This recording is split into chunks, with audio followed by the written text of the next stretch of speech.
Everyone, and welcome back to that FPL show. It's episode 2. We're going to look forward to game week 2, and we're going to reflect on game week 1, some of the key performances. We're going to talk Harry Kane. We're going to talk how we did in fantasy. As always, I am joined by Danny. Danny, how was your weekend? You doing all right?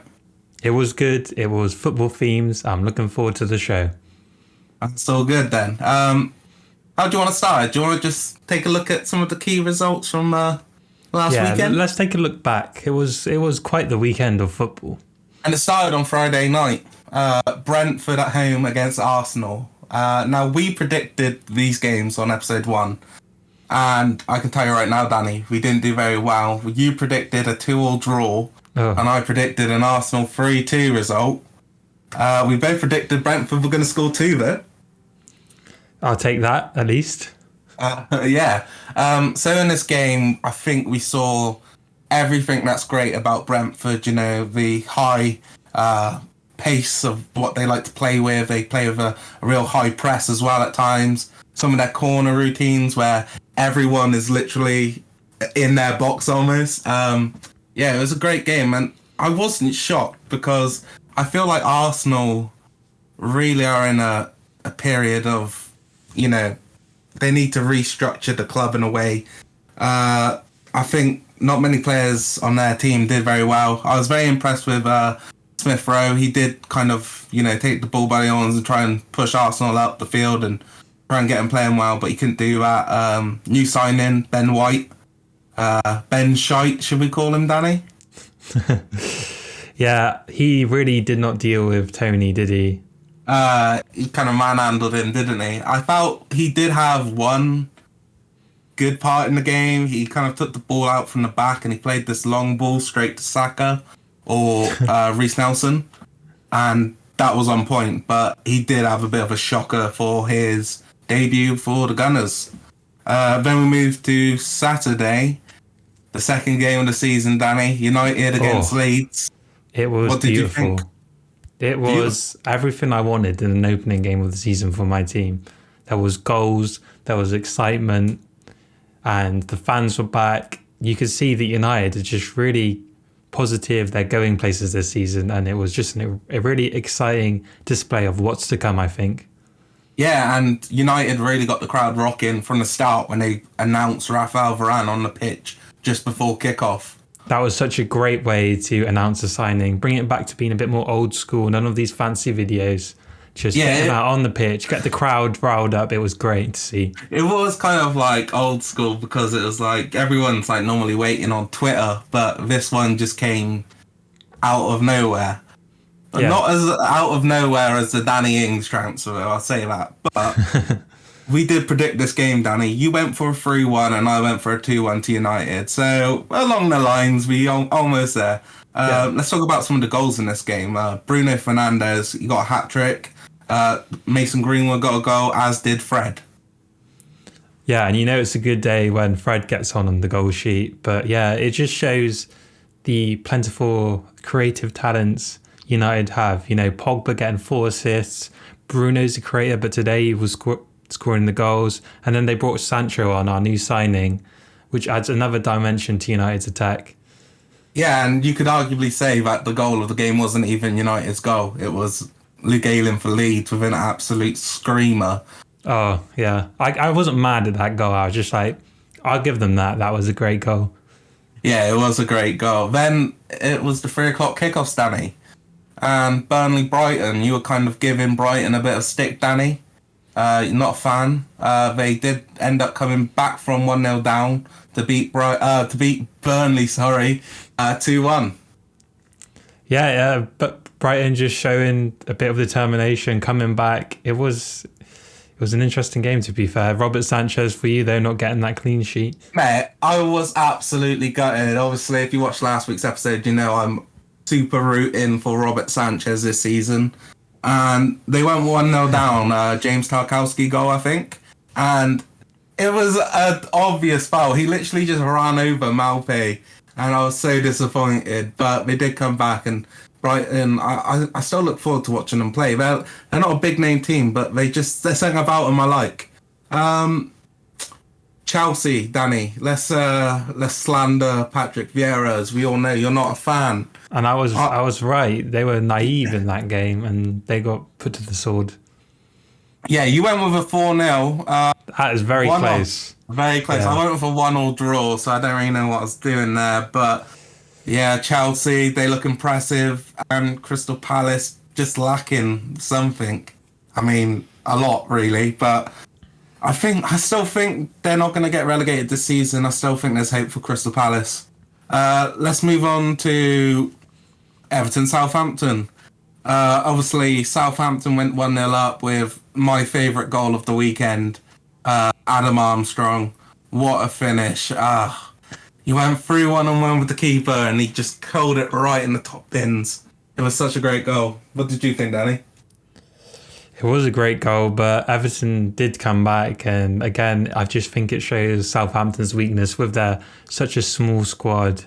You know, Everton aren't the best team, but they really showed that they could overpower Southampton, especially with players like Richarlison. The poor lad, he's straight out of the Olympics, he's straight out of Copa America, and he's straight into the first game of the season, and he's still scoring the goals. It's just great. Yeah, my favourite goal for Everton was the Doucouré goal. He kind of just twists and turns and all of a sudden he just thunderbolts it right. Mate, right in the top Very bins. saucy. That was a nice goal, that one. Then we moved on to Leicester Wolves.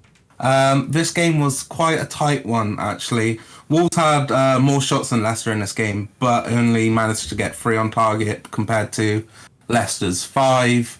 1-0 Leicester. Adama Traore lacking the final bit of quality to stick it in the back of the net. I think this game could have gone a lot differently. We did predict this game, Danny. You went 2-0 Leicester and I went 2-1 Leicester. So there or thereabouts. What did you think about this game, Danny? I think, yeah, it was exactly what I expected it to be. But yeah, it just, again, Adama Traore is his end product, and it's really keeping his game back from where it should be, because he is such an incredible talent with so much. Such an athlete. Yeah. What did you think of Wolves under the new manager? Much change or not? It hasn't been enough of what I haven't seen enough to really make a judgment, but early signs saying they could be a bit more attacking than you usually saw under Nuno. They were very defensive, not many shots, especially last season when they didn't have Jimenez. But yeah. Yeah, I agree with you on that one. Then Watford 3-2 against Villa. We've got a couple of friends who are big Villa fans, so we've been to see Villa quite a lot with them, and got a bit of a soft spot for Villa. And I thought it'd take some time for them to get the players to click, and in this game it just didn't go well from them, Danny. Watford coming out the victors 3-2. What did you take from this game? For me, this was one of the shocks of the weekend. I really wasn't expecting this. Going into this season, I didn't really know what to expect from Watford. You know, they chop and change managers so much. I mean, do we actually think their manager's going to make it through the season? But today, I do. showed... You do? Disco, man. He's here to stay.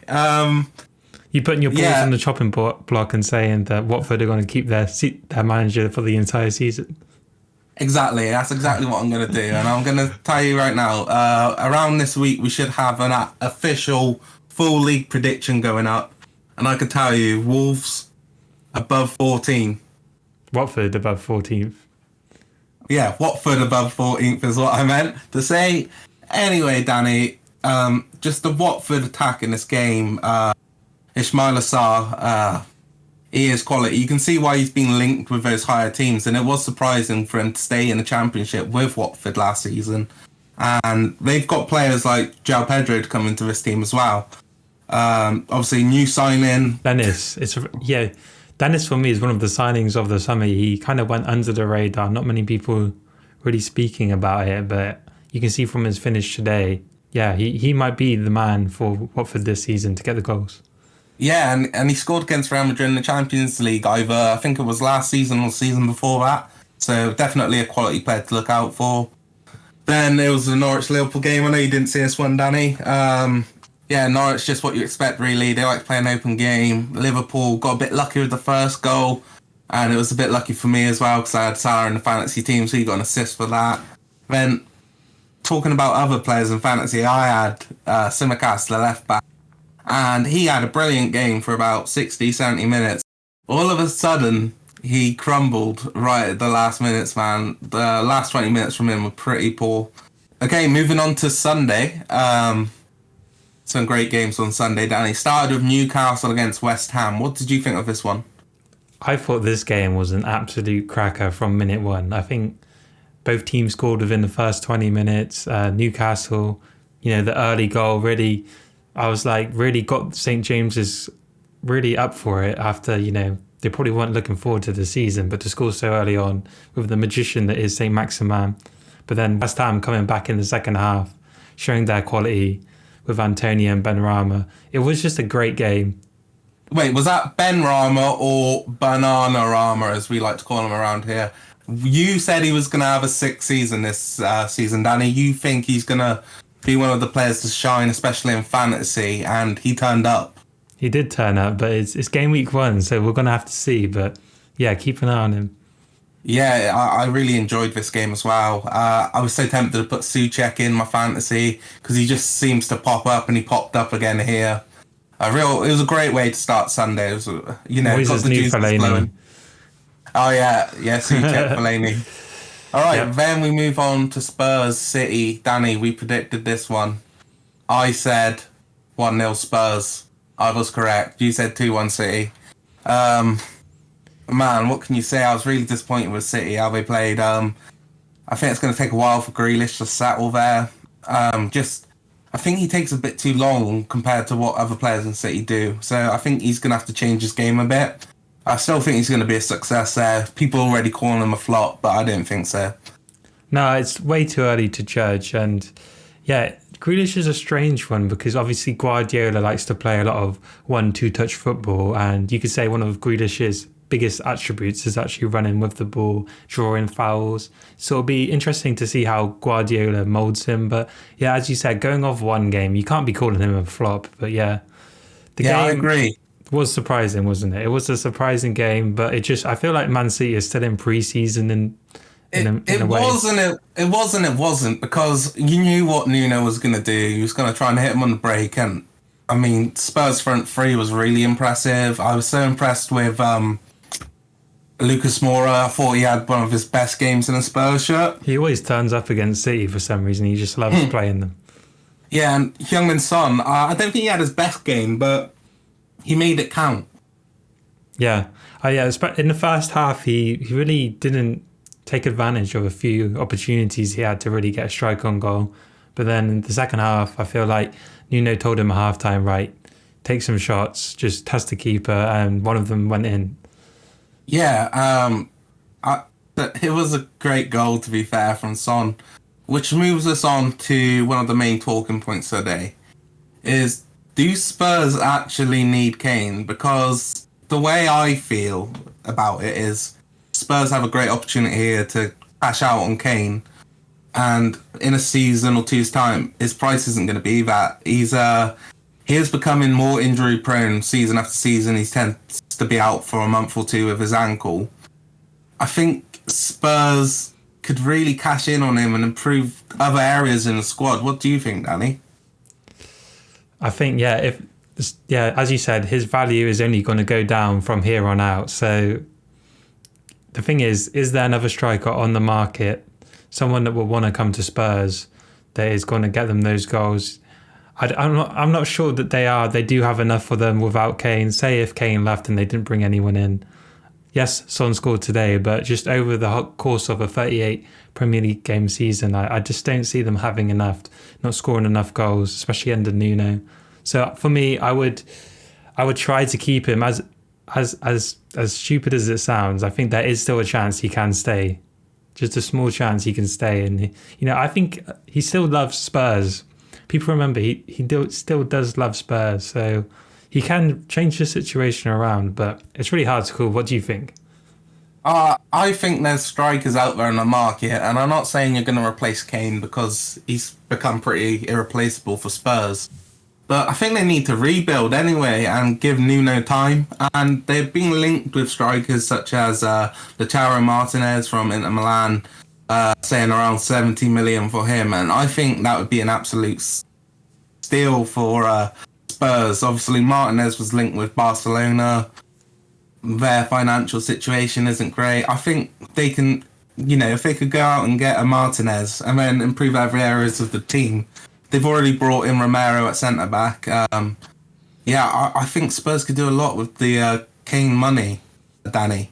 Yeah, but it could also be a situation with the Bale money. Remember Bale went for 80 million and they replaced him with so many mediocre players.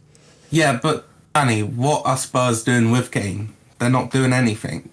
Do you know what I mean? Why not try and rebuild the squad? Because sure.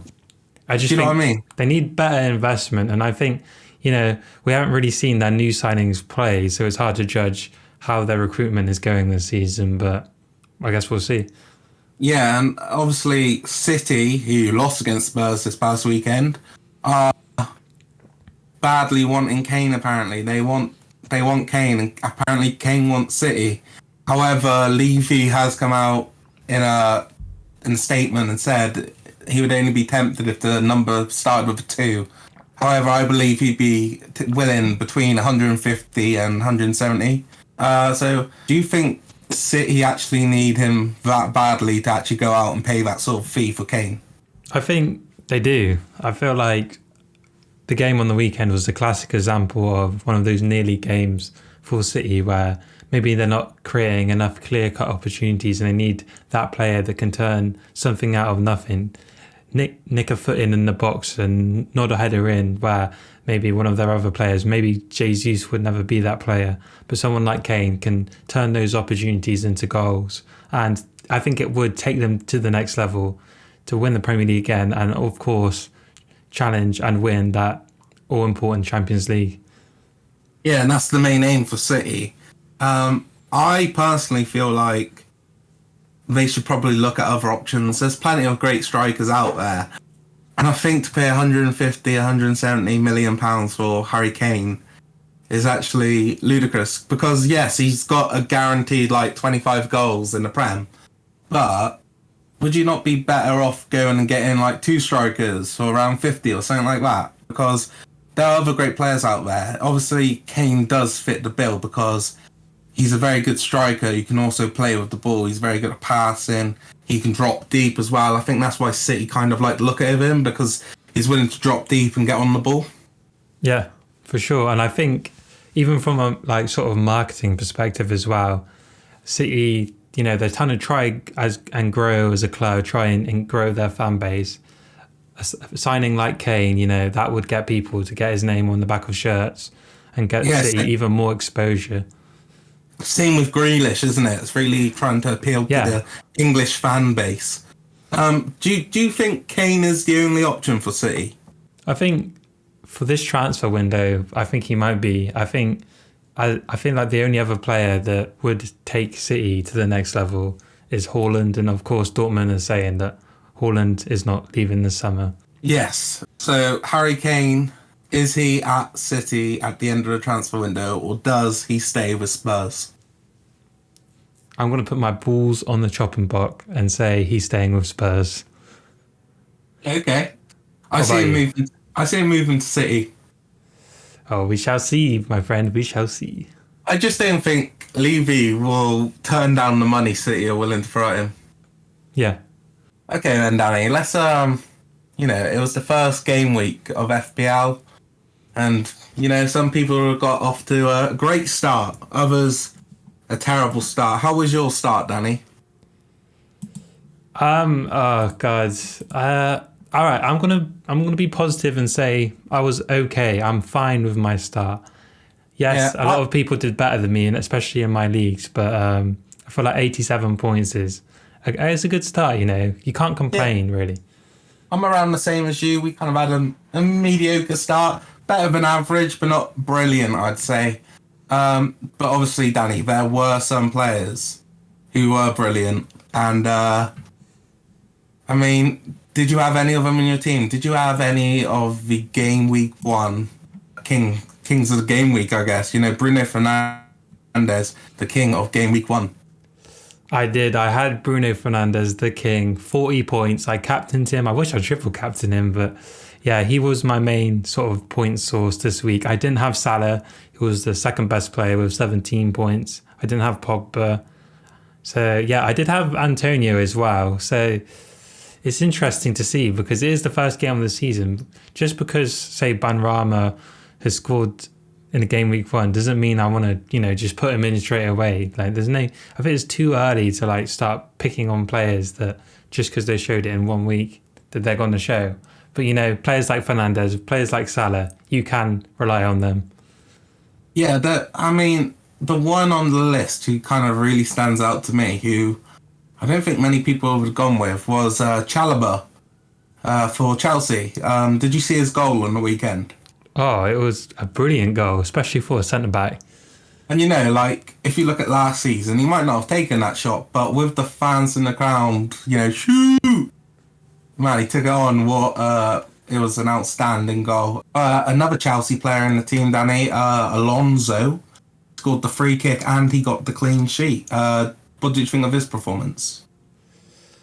Alonso, yeah, I think, great points total. The free kick, he is just so dangerous from free kicks, isn't he? And him and Chalobah, maybe people would have put Rudiger in or someone, but Chalobah, not many people would have been banking on him to start this game, but he did, and it'll be interesting to see if he plays next week as well. Because he could be a very cheap option to guarantee you some clean sheets, so we'll have to see. Yeah, and I think Chalobah's also playing in midfield, so to get him as a defender, I wouldn't say he's more likely to score because he is a bit more of a defensive midfielder. But I was very impressed with his performance. Pereira for Leicester, I guess he had a solid game, didn't he? Yeah, 12 points. You can't go wrong with that. Yeah, Bruno Fernandez. So we got to talk about Bruno. He's the king of game week 1. Absolutely outstanding for United. Since he's joined the Premier League, I think he's been outstanding. I think last year he was a bit overplayed and, his form definitely did dip towards the end of last season. However, it looks like he's back to the old Bruno. Yeah, you say his form dipped, but he still broke the goal-scoring record for Premier League midfielders, Frank Lampard's record. So it just shows that even when he went off the boil towards the end of the season, he is still Mr. Reliable. And I think going into this season again, he is Mr. Reliable and he will be my captain probably from now on. So let me put this question to you, Danny, because the other man who was very close to him was Mohamed Salah. If you had to pick one right now who stays in your team throughout the season and you can't have both of them in there, are you going Bruno or Salah? I've got to go Bruno, man. Like, Salah, of course, he's such a great player and he's for like 4 or 5 seasons, he's got so many points. But I just think United are going to score more goals, which means Bruno is going to be more involved in more goals, get more assists and goals. I just think Sancho, Pogba, Bruno in the mix. It would be hard to bet against Bruno. But yeah, I'm a United fan. Also, though, you got to think Liverpool going to be missing Salah, Mane, Keita as well through the African Cup of Nations, January and February. So that could be pretty harmful to their season. Let's talk Paul Pogba, Danny. What an amazing game from Pogba. I think he was a bit at fault for the goal, not getting back, not closing down. But 4 assists in one game, Danny. Absolutely incredible. Like, his range of passing is unbelievable. That second assist for the Greenwood was just defense splitting in behind. Like, only Paul Pogba. Weight. Yeah, perfect weight. Only Paul Pogba could have played that pass. And I don't want to get too excited about Pogba in terms of fantasy because he does things like this and then he won't score or get an assist for like 6 games on the trot. He's a very polarizing player. And I just you can't bank on him. You can't rely on him.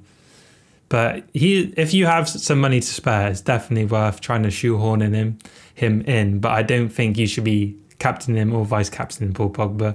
This game was perhaps just like a flash of the brilliance of the player. Do you see Pogba playing more of a midfield role this season, or do you see Ollie trying to shoehorn him in on the left-hand side? For the opening weeks of the season, I think he will be mainly out on that left-hand side because Rashford is out injured, and I think Ollie will deploy Sancho on the right next week. So, yeah.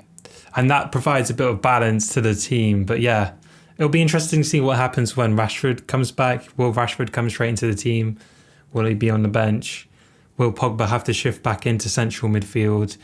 Yeah, talking of Pogba, Graham Souness again coming out and saying, he didn't really want to talk about Pogba because he says, oh, that's what a £100 million player should be doing. How long do you reckon Graham Souness is going to keep his agenda? He's never going to drop the agenda, let's be honest. That man is just a salty old man. Like, it's very unprofessional, especially for Sky Sports, to have a man on that clearly has an agenda, But, it is what it is. I'm not going to get too mad at Graham Souness's opinions. Yeah, well, there's no point really, because he's never going to change them. Let's talk about your favourite player, Danny. Bananarama. As you said so far, you're not getting too hyped. You're not going to stick him in just yet. But if this man does keep going, how good of a season do you think he can have? And do you think he can replace the goals and assists that Lingard got last season for West Ham? I think he can, It's just a matter of how well West Ham do as a team. I think from that game on the weekend, it shows, they're going to score more goals again. But it's if they can get to the next level and actually get into that Champions League places, and it's looking quite unlikely at the moment, especially with losing Lingard. But I think Benrahma can fill Lingard's shoes. He's got the goal potential, he's got the assist potential, he's got the sort of mercurial dribbling. He is a very good option. Yeah, and it's also going to be about if West Ham can keep Antonio fit or get in other options. Yep, 100%. Antonio, I have him in my team right now, but his injury record is quite worrying, isn't it? Yeah. So just before we move on to take a look at our fantasy teams and preview the next set of games for this week coming up, let's just take a look. So the average points, Danny, for this week in Game Week 1, 69. So it's a pretty decent score at 69. Obviously, we did do a little bit better, but not that much better. So 69 the total. So it looks pretty decent so far for fantasy. Yeah, I think there was a lot of goals on the weekend, so 69 average points is not a surprise really. And a lot of the big players did perform, like Bruno, like Salah, like Pogba. These are players a lot of people will have in their team. So I think the average points will probably go down next week. But I hope not. I hope there's more goals. Yeah, it was a really exciting weekend. Just one final take looking back on it was, there was no draws, Danny, which meant no nil-nils. There's only wins and losses. So the top half of the table, Danny, I can tell you right now that from 10th to 1st, all have 3 points. It's close. It couldn't be closer, as they say. I just want to take a look at our teams now, Danny, and discuss with you, have you made any changes for this upcoming weekend? I have not made any changes yet, but going from my points tally from last week, you can see I have Iheanacho up front, and he only came on as a substitute in the second half of the game. So I don't see Brendan starting him next week, so I'm looking to bring him out, and it's just a matter of, do I try and bring in Salah and LUKAKU, but that would mean making another transfer, which of course would cost me points. I think I am looking to do that. I'm going to have to take out Iheanacho and take the points here, bring in one of the big guns, because I didn't do as well as a lot of people in my league, and I just took it personally, I don't like being down the bottom. It's not me. I'm more of a up the top sort of guy. I've never thought of you as one of those people at the top. I've always thought of you as one of those bottom guys, Danny. So this is a shock to me to hear you say that. You would say that. obviously I'm still the people's champion. I'm currently fourth in the league, but I have no doubt I will be first going into Christmas and third by the end of the year. Yeah, I have made a change as well, Danny. Also, I took out Iheanacho. I think I've got a pretty solid team. I think the fixtures coming up are pretty good as well for me. Obviously, I've kept Smith Rowe in there, which isn't looking promising. But I just think for his price tag, 5.5 million, Arsenal's main attacking midfielder, I think he's going to be worth the money in the long run anyway. But what I've done this week is I've just taken out Iheanacho because they've got Vardy, Daka, and Iheanacho, and I can't be certain of which two of them are even going to play. Like, do you know what I mean? So for this week, I've gone with Dennis. There's a 75% chance he plays. So I'm pretty confident he will start for Watford. They've got Brighton against my beloved Robert Sanchez. Yeah. I think he has goals in him, Dennis. I think he is a very cheap, underrated pick. Scoring in the first game of the season, he's quite a cheap player. There's definitely a lot worse players you could put in Iheanacho's place. I think for 5 million as well, he's going to save me at 2.5 million, which I think is going to come in handy in the future. I definitely want to get Bolingoli in this team eventually. Obviously, Romelu Lukaku. I think he's going to tear it up this season. Would have been nice to have him for the Arsenal game. I'm pretty confident. So what would you say to our listeners? Do people risk putting Lukaku in? Do you think he was going to start against Arsenal this weekend? Is he going to start against Arsenal this weekend? I would say I think he is. If you can get him in there, I think it's worth the risk putting him in because Arsenal are so weak defensively as well. Ben White, I think. I don't even blame Ben White, right? I know he had a poor game, but they put Pablo Mari next to him. I just don't think he's Premier League quality. I think Lukaku's going to rip it up this weekend if he does play.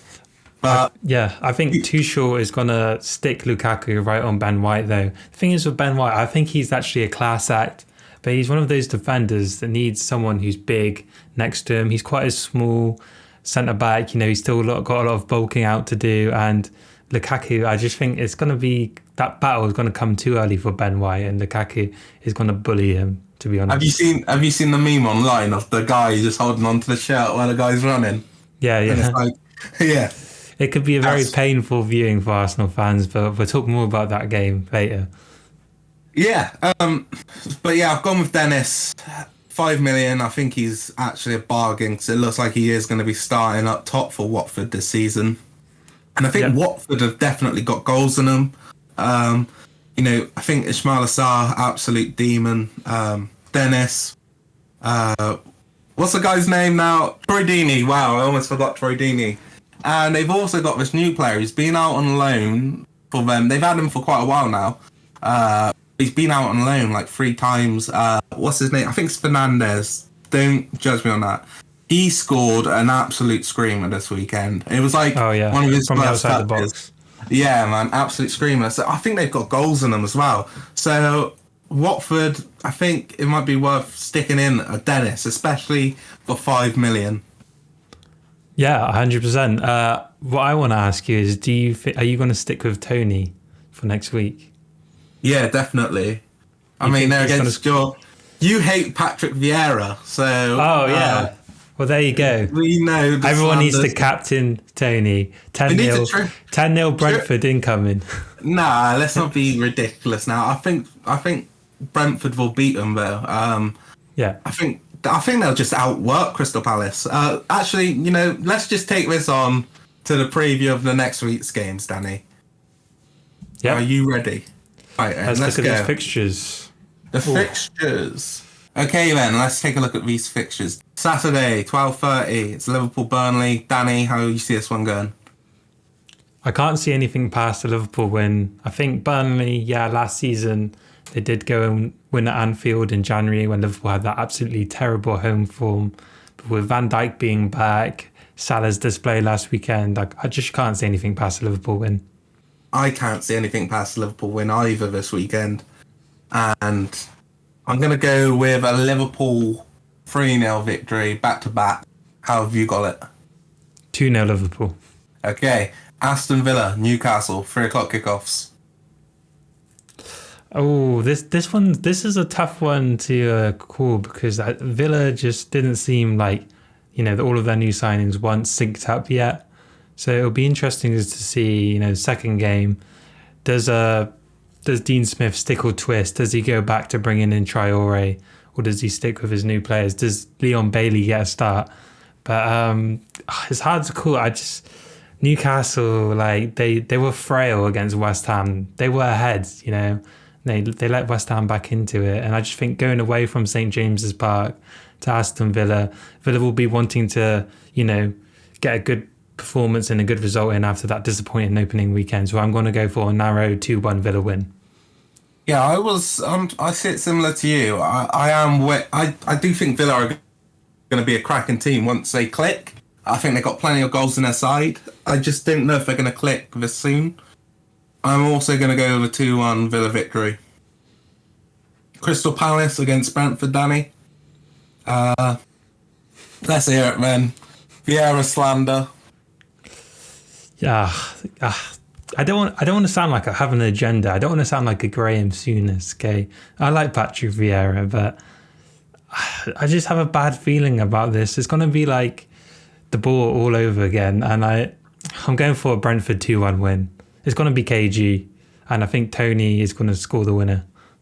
Okay. I'm going to go for a Brentford win as well, surprisingly, as I seem to be Patrick Vieira's biggest advocate. I'm going to go Brentford 3-2. I see this game having goals. I think Brentford are definitely going to be super attacking. They're going to nick the ball quite a few times with their high press. But I also see Palace getting a couple goals this game. So 3-2 Brentford I'm going with. Moves us on to Leeds Everton, Danny. Who you got? Oh, I think I'm going to have to go with Leeds. Obviously, they got absolutely trashed at Old Trafford. But I feel like Leeds can exploit Everton much more, with Leeds' high press. I just think Leeds, this is the perfect sort of game Leeds want. This is the level of opponent where I just don't think Everton have the pace to really exploit Leeds' aggressive style of play. So I'm going to go for a 3-1 Leeds win. Yeah, okay. I just see this game having plenty of goals. I think Calvert-Lewin will be on the score sheet. And I'm going to go with I'm tempted to say 3-1 Everton. Yeah, I'm going to go 3-1 Everton. Interesting. This game brings us on to Man City against Norwich, which just reminds me of being in Cardiff with you and a couple of the other boys, absolutely pissed in a pub. And I am saying that Timu Pukki has the best runs in the Premier League quite a few years ago now. I think this is going to be a one-sided beatdown, even though I don't think City are in form yet at all. I would say this game might be a 5-0 City. I've gone 5-0 back-to-back now on the predictions against Norwich. I gotta agree with you, man. Like, this is the perfect game for City to play themselves into form. Norwich, they haven't got enough Premier League quality for me. I like their manager, but I'm gonna have to go 3-0 City. Okay, Brighton Watford, the 5:30 kickoff on Saturday. How do you see this one going, Danny? I'm actually going to have to go with your dearly beloved Robert Sanchez, and I think Brighton are going to get a cheeky 1-0 win. 1-0 win? Yeah. Okay. So you don't see there being too many goals in this game? No, I think Brighton, they're pretty solid defensively. They're going to be at home. Yeah, I can't see anything past a 1-0 win for Brighton. I think this game's got draw written all over it. The first draw of the Premier League. I think Brighton 2, Watford 2. Takes us on to Super Sunday. I can't wait for this Sunday because there's 3 real good games on it. Yeah, I agree. We start with Southampton against United, Danny. I can't see you going with anything other than United, so let's go to you first. Yeah, I think United will win, but I think it's a bit of a running theme. When United go to St Mary's, they always seem to concede first. So I can actually see Southampton getting an early goal, and United fighting back. I think Sancho is going to start on the right this game. I think United just going to have too much quality. 3-1 United. 3-1 United. Yeah, I also see Southampton scoring. I think someone like an Adam Armstrong could probably score on the break, or I see him getting a goal from a set piece. So I will go with a 2-1 Manchester United win, which takes us on to Wolves against Spurs. I'm going to go first on this one, Danny. So I'm going to play it out there. Go ahead. I'm going to say 0-0. 0-0. Yeah, two defensive teams. What do you think? Yeah, well, it's obviously Nuno going back to Wolves. Wolves have their new manager. I don't think it's going to be 0-0. I feel like Spurs, especially after Mourinho, like, of course Nuno's a bit of a defensive manager, and that's how they grinded out their win last weekend. But I do think the Spurs fans do expect Nuno to play a bit more attacking, especially against a team like Wolves. I think Wolves are actually going to be the defensive ones on this occasion, and it's going to be 2-1 Spurs. Okay. Then we have the final game of Super Sunday, Arsenal-Chelsea. I see this being a really one-sided dicking, Danny. I think Chelsea are going to batter Arsenal. You know what? I'm going to say 3-0 Chelsea. Do you see it going any differently? I can't. As we previously already discussed, Lukaku's debut up against Ben White and Pablo Mari it's Arsenal gonna Arsenal. Jamie Carragher said it on commentary last week. Arsenal just seems so Arsenal at the moment, and it's just a shame, really. Like, a lot of people are laughing. A lot of people are laughing, aren't they, on Twitter, like taking the piss out of Arsenal. But I actually respect Arsenal as like one of the top four traditionally. So I don't know. I wish Arsenal were good as well. I wish it was like, they were up there still, but they're not. And it is actually sad that, a club of that size is going the way it's going. So what score did you go for that one, Danny? Sorry? I'm going to go with you. I'm going to say 3-0 Chelsea. 3-0 Chelsea, all round. Which takes us on to West Ham versus Leicester. And I actually think this could be the game of the weekend, even though it's on a Monday. Which obviously means, Danny, that it's the biggest game of the season. That's how it works. West Ham against Leicester, 8 o'clock kickoff, Monday night. How do you see this one, Danny? I see two evenly matched teams, on the edge of top four Europa League teams. And I think it's going to be 2-2. There's going to be a few goals in it. I think Antonio's going to be on the score sheet again. Vardy. It's going to be a good game, but yeah, I just don't see a winner from this. I think it's too close to call. Yeah, I could see this game being like super fast paced. It's very difficult to call this one because a lot of people are saying West Ham aren't going to do as well this season, and I think a lot of people underestimating Leicester. Man, it's hard to pick this one. I feel like just going with 3-0. Both teams have a real good game, but a bit of shambles at the back. But then again, Leicester were really... Well, actually, I was going to say Leicester were good defensively against... but I think that would be a lie because they did concede some big chances to Adama Traore. Just fucked it up. And you can see Antonio taking those chances, can't you? Oh, 100%. But I don't think Antonio would be in those positions to score those goals. I don't think he's that sort of striker. But I definitely see him scoring. Man, this one's hard. 3-3. 3-3. That sounds like an absolute cracker. Yeah, it does sound... I think it's going to be the biggest game of the season, Danny, as I said. The biggest game. The most entertaining game or the biggest game? No, Danny, the biggest game of the season so far. No, yeah, 3-3. I think it's going to be a cracking game. This weekend is kind of missing some of them big games, but I think it's going to be a good weekend, Danny. Really looking forward to it. And that brings us to the end of the show. So that's the end of episode 2 of that FPL show. We'll be back again next weekend, Danny, looking on how we did in FPL, how the results went. As always, it's been a pleasure, Danny. It's been an absolute pleasure. I've enjoyed every second of it. Yeah, thank you very much. Also, remember to please like and subscribe if you did enjoy it. We do have a video coming out this week as well with our Premier League official predictions. So yeah, I look forward to making that one with you, Danny.